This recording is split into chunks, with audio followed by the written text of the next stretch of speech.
Today we changed the cabin air filter on the 2002 Chevy Avalanche. It should be the same on the Yukons, Suburbans, GMC Sierras, and Silverados. This truck takes two filters side by side. Also make sure to point the arrows on the filters the same direction as the airflow, which is towards the driver's side. As usual, you'll find a link in the description for more information and can be purchased from the same link. There's a cover held by three 7mm screws underneath the glove box here, covering this sole area. Using the 7mm socket, take the screws out and take the cover down. If you're interested on where the screws are, see the end of this video where we show how we put it back. Here's one of the three holes that hold it up under the dash. This is the filter cover held by a 7/32 bolt here. Remove it with a ratchet, and once it's removed, just let that side down and unclip the cover on the other side at the top here and put it out of the way. Now the first filter can be taken off by just sliding it down.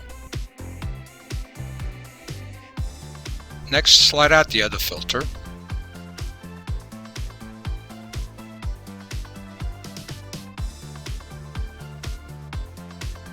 Now slide in one of the new with the arrow pointing towards the driver's side. And then push it all the way towards the firewall. By the way, the wire harness you see hanging is from the fan blower in which we're replacing, but that's another video. Then slide in the second new one, and remember the arrow pointed towards the steering wheel again. Now place the lid back on by first inserting it in the slot on the outside here.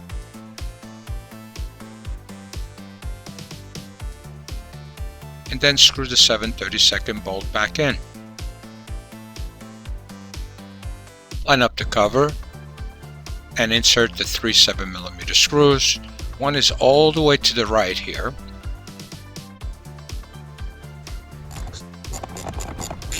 Another is in the middle,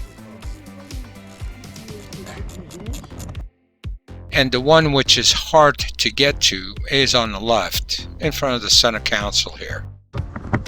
Just be patient with it. And that's about it. Thank you for watching. I hope this video helped you along the way. And if you have any questions, feel free to ask in the comments. See the description for links of tools and materials used in this video. And you all have a great day.